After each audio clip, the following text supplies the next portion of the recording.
The return of the Saint. George Groves will be fighting on a Sky Sports Matchroom card on January 30th, 2016. There's no word yet, as far as I'm aware, of who's going to be training George Groves, and there's no word yet about who the opponent's going to be. If you've got any information about those particular things, then please drop it in the comment section below and enlighten us all. George Groves is, in a certain sense, he's mentally strong. I'm impressed by the way this guy is able to just come straight back, get right back in the ring after suffering that heavy knockout to Carl Froch. And then he obviously had a big disappointment against Badou Jack, losing. He's straight back in the ring. There's no big, long layoffs. The guy's not sitting around feeling sorry for himself. That's the kind of character he is. He wants to just get straight back in there. But sometimes I think you do need a break.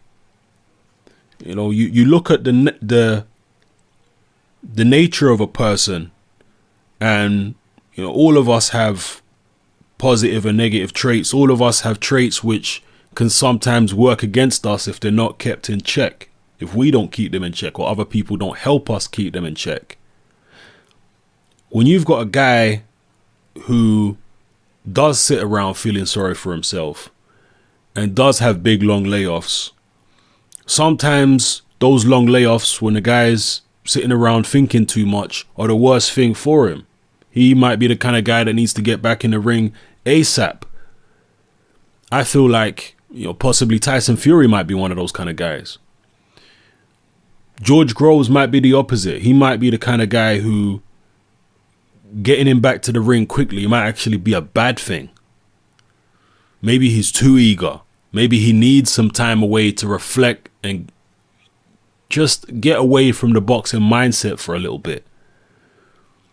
Because all the fights he's had since that second Carl Froch loss, he's looked old.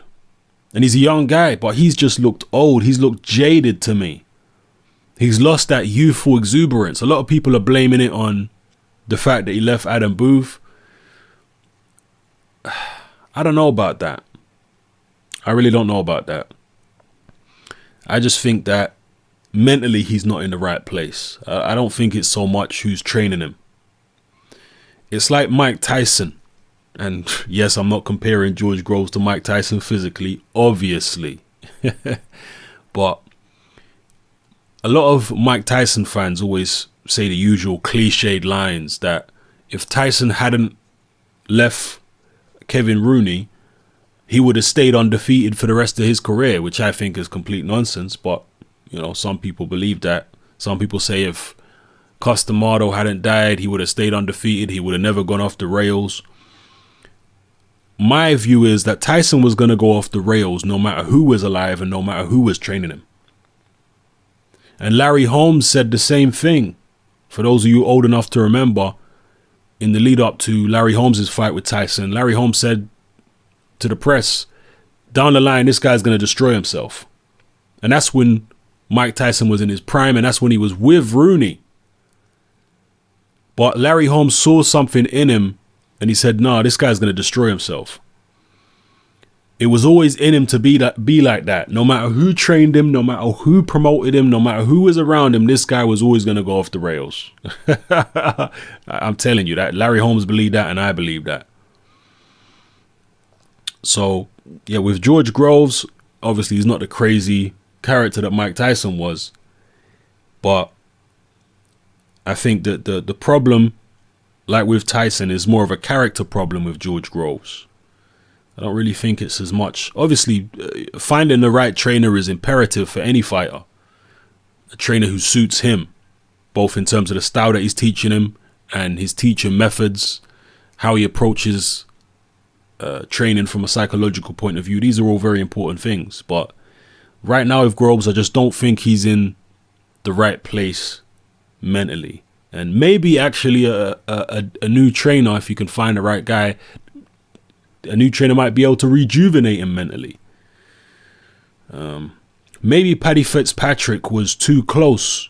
And this is kind of it goes against what most people are saying. Maybe Paddy Fitzpatrick was too close to the old Adam Booth setup, because I've mentioned this many times previous, but a lot of people don't seem to realize Paddy Fitzpatrick was part of the Adam Booth, David Hay, George Groves setup for a long time, for at least a couple years.